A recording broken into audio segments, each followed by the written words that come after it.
the goal for this album was like a new songs, but like have every song stand on its own, you know, like have Hmm. every song have its own identity and not like follow necessarily like the same pattern each time. Like I feel like Yeah, when people start listening to the album, they're gonna like see that each track has its own distinct sound, but it's yeah. still thrash, it's still hardcore, it's still crossover. And like I think that's the really cool part about this genre is that you can literally do anything.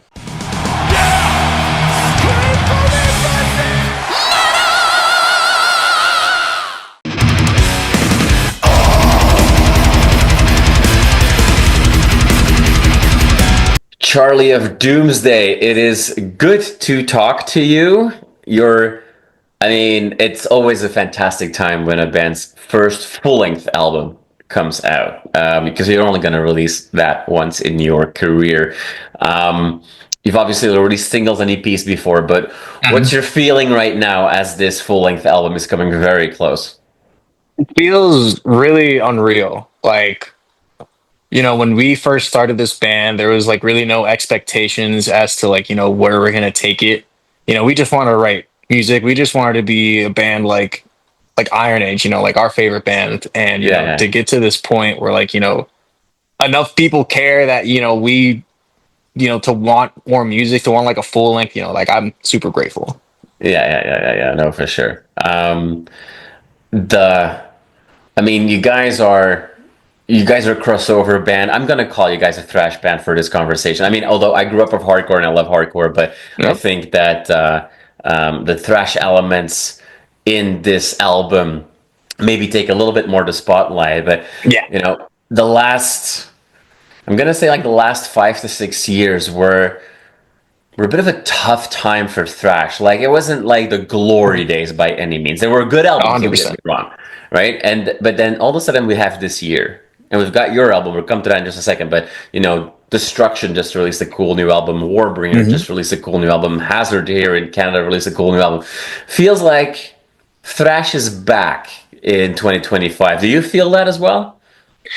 I certainly do. You know, like there's a lot of like, you know, compatriots that we have, like, you know, like with our homies in Dead Heat, you know, like Oh yeah, the banded from the UK, Pest Control, obviously Enforce and stuff like that, you know, like where they're steeped in like that hardcore world like we are, but like they're still bringing like thrash and crossover as like the forefront of the sound. And like, you know, I yeah. really hope that with all these other genres coming back, like metalcore is like making a big comeback. You know, beatdown has been a thing for like the past like 4 or 5 years. Like, you know, it's time, dude. It's our time right now.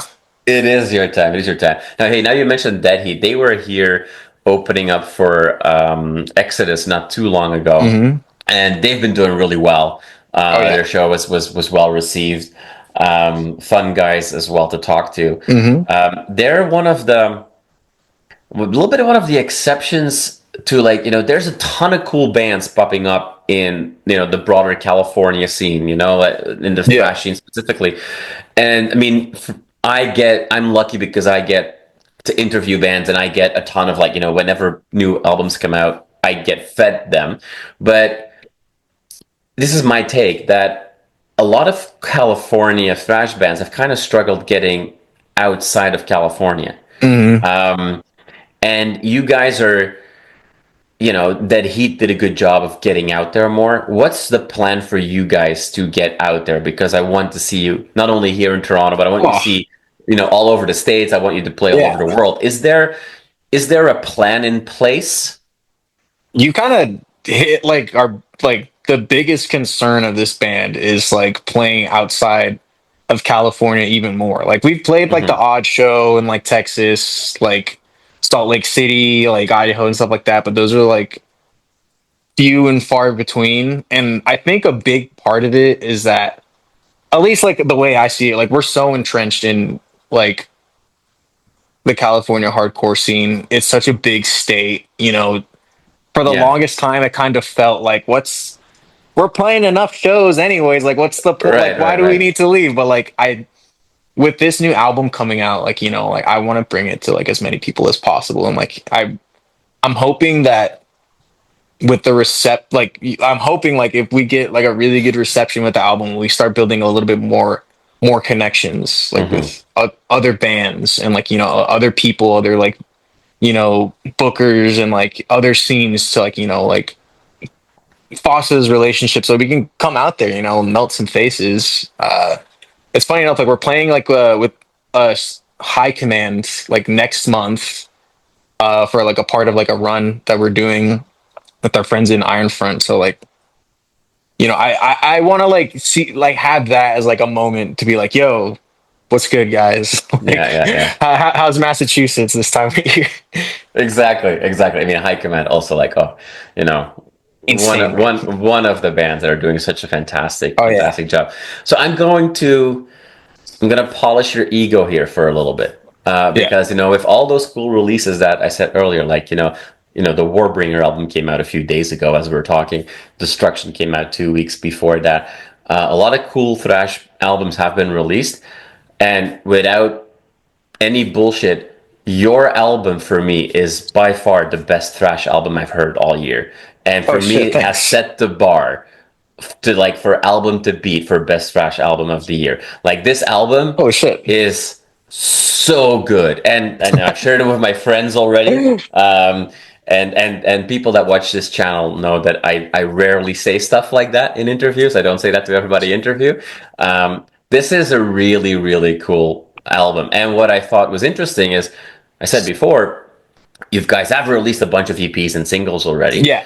And for a lot of bands, a first album is often like a bit of a greatest hits of everything that you've done before. Hmm. But with you guys, this seems like most of it seems to be quite new material. Is that Oh correct? yeah.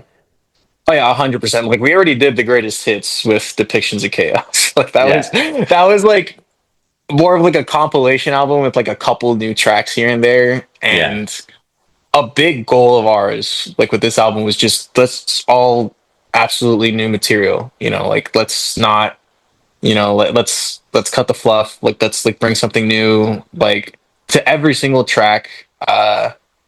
Because I genuinely feel thank you for those kind words, by the way, like I really appreciate that. But I feel like the goal for this album was like a new songs, but like have every song stand on its own, like have Hmm. every song have its own identity and not like follow necessarily like the same pattern each time. Like I feel like Yeah. when people start listening to the album, they're gonna like see that each track has its own distinct sound, but it's Yeah. still thrash. It's still hardcore. It's still crossover. And like I think that's the really cool part about this genre is that you can literally do anything you want with it. Like you could have this mid tempo like Sepultura type song, or you can have like this crazy fast like nonstop like riffage for 2 minutes straight, and it's like, oh yeah, that's a thrash song. So Yeah. Yeah. Yeah. I'm Yeah. I'm Yeah. super stoked. Rejects of the sky never know grace. I just When we go from the music to the storytelling that's Yeah. going on, and this is where I also felt like a bit of a connection to the Warbringers of this world. You know, on the surface, it's we get stories. At least this is how I'm interpreting. It's like it seems like Yeah. there's stories that could be interpreted as like epic battles and adventures, but I could read the same lyrics and think more about like internal struggles or even Yeah. commentary on society. Um, and when I do, it's not always clear if the I person is a protagonist or an antagonist in Yeah. each story. Am I seeing ghosts, or is there a truth to this? Yeah, 100%. Like when I try and write songs, I try and like make it like very visual. Like with the one of the songs, like the Outlaw. Like I Yeah. wanted to make it a Oh, that's point. such a good song. Yeah. Thank you. That's the Like, song I shared with a bunch of my friends earlier oh today, by hell the yeah, yeah. way. I wanted to make it a point like to immediately have the setting in the first few words. It's like high Mhm. noon, Wild West, iron shines through dust. Like you know what you're getting into. Like it's like you're in the middle of like the seedy like outlaw strip, and these two are gonna duel it out. And like I feel like a lot of the times, like at least like growing up, like with thrash and stuff, like it all of like the lyrics were like very straightforward. And when I first started, this band, like I was like super like anti that, like, oh, I'm gonna pull out the thesaurus, I'm gonna like look up all these different synonyms, and like I'm Yeah, gonna be yeah, super like brainiac about it, like I'm not gonna use like all these words and stuff like that. But I feel like when it comes to this album, I wanted to like be a little bit more straightforward this time around, but yeah. like still keep like, that same level of passion and like the lyricism, like with the another single we dropped, like Never Known Peace, like that one is like very personal to me, because like I'm a firm believer, like no band should be like scared to be vulnerable, to talk Hmm. about like like things that go on, with them, because like you don't know who's listening to like your song that like can relate to those lyrics and like can be like, hey, like I'm not alone in this. And like for that song, that was like my most vulnerable, like like my lowest Yeah. point, and I feel like when it comes to like just writing in general, like you should like take every song and like have intent with it, like make it stand out on its own, and like let just don't make it filler, every like, Hmm. even if like you think like, oh, this is just another song, like this is just part of the album, this is like track 8 out of 10, like no, like just like the rest of your band is putting in so much work to like make these songs sound right. Like to me, like I feel like the same should be like with lyrics and like, like Yeah. your vocals and stuff like that. Yeah. It's almost like in the thrash hardcore crossover scene, it's almost like a double pressure where number one, you're right, like not every, I mean, we see more and more bands open up and be vulnerable, but I would say that stereotypically or historically, thrash has not been that place. Yeah. So it's maybe changing now more, but not as much as we've seen with other places. So you have that pressure there that you feel like, and you want to kind of break the mold a bit. But at the same time, there's always also an expectation if you put on a crossover album or trash album that there's at least 2 or 3, hey, let's go drink some beers and party songs, and you guys also kind of like stay away from that. Is there Yeah. pressure? Do you sometimes feel pressure of like the scene on you guys to kind of conform to that? I mean, I know that your Yeah. music can be a party, right? But Yeah. you know what kind of songs I'm talking about. 100%. And like, there's nothing wrong with those kinds of songs if No, that's they're like what you fun. want to do as a band. Like for me, like I'm straight edge, so like I don't really like you like writing songs about drinking beer and stuff like that. Like like it's fun to listen to, but it's not like the like what I would want to write Yeah. about. Like I like writing about like just like I really like this manga called Berserk by Guitar Mira, and a lot of the themes about like struggle and destiny and uh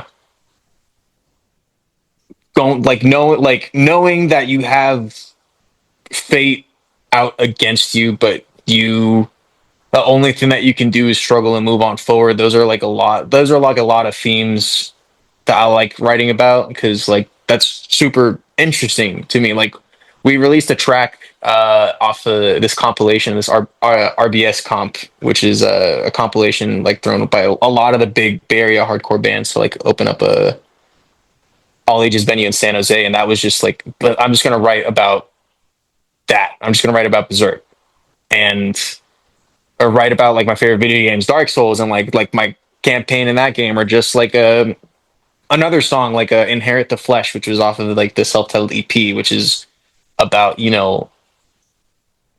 my struggles, growing up as a kid, and like the fear of like, am I gonna grow up to be my parents, or grow up to be, or did my parents grow up exactly how their parents grew up, and like it's this lineage of hatred and the cycle like of not knowing when it's gonna break, and Yeah.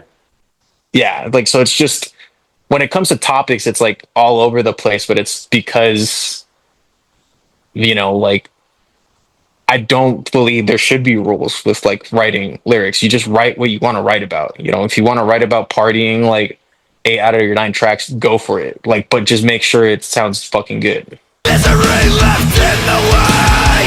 Instead of scars that still remain. There's no saving me. The different elements in your music also allow you to share bills with a lot of different acts. Like you Oh obviously yeah, you can play with any hardcore and any thrash band out there, but yeah, you could easily play with like a a trad metal, epic heavy metal band, yeah, singing about slaying dragons on a battlefield, or you 100%. could also fit well with a black and death metal band. So um, only imagine that in the local scenes you've played with a lot of different kinds of bands before. Oh Do yeah. you see your audience react in different ways when you play to different scenes? Like, is it harder to bring on board a traditional heavy metal crowd versus a hardcore crowd that can't wait to do two step? Or don't you really see any differences? I don't see too much differences, especially because like the majority of the shows we do play are like hardcore. Hmm. It's like mostly people beating each other up at our shows, which is pretty. I think that's dope. And but like we played like when we played like a 3 day run with Fugitive around like I think early last year. That was mostly like Pesher, Battle Vest, headbanging type shows like Circle Pit, and like that was really, really, really, really cool to see because it's like it just proves like to me like the stuff that we've been writing can like anyone can Yeah. like fuck with this anyone like so it's like and we played like like fests with predominantly death metal like bands and like yeah here we go like just start like two stepping everyone like sorry like so that I want more of that. I always say to like my guitarist Ryan, like I'll play with anyone, any day, anytime. Like I just want to melt some faces.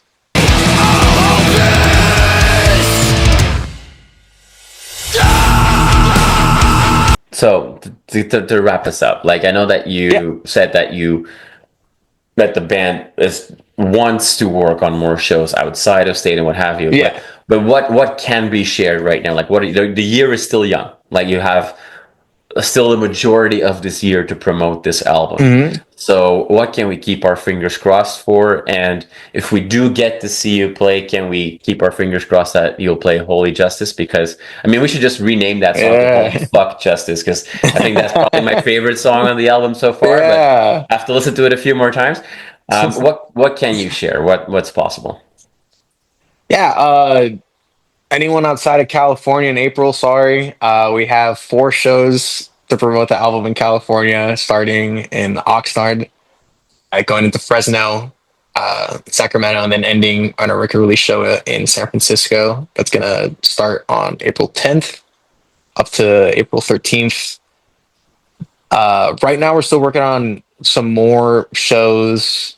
We're trying to get something locked down in Texas sometime in May. Other than that, we're working on it. I want to do like a full. I want to go everywhere in the U.S. Like we're trying to do like East Coast shows as well. Like, but nothing set in stone now. But I promise, I promise, I promise, I will Yeah, play yeah, yeah. Holy Justice like live for you. Good, good, good. Well, Charlie, I have a feeling that once this album comes out, I think that word of mouth is going to spread very fast for you guys. I legit think that you guys captured something very special. Something that made a lot of people that I've spoken to, have listened to it, kind of go back to when that first Power Trip album came out. Not that you sound the same at all, but there's a similar energy there. Let's call it a similar rawness there, and we need that in the scene. So I think this album's going to do really well for you. I fear Creator-Destructor is going to have a hard time keeping you on the label after this album comes out. But I hope to see a lot more shows announced that you guys can play all over the country, all over the continent, and preferably even beyond that. I wouldn't be surprised to start seeing you guys coming on bills for European festivals either this summer or the next. But in the meantime, everybody, March 28th, this new album comes out. Go check it out. Charlie, well done. So fun. And I Thank really you. hope to see you on a stage live because I want to experience Doomsday the way it has to be experienced, which is live. But in the meantime, I'll be happy playing the record a few more times. Thank you so much for your time, man. Thank you. This was a blast. Thank you so much for having me. I never know me. awesome for watching this video. Click right here to see more content like it and subscribe to the channel.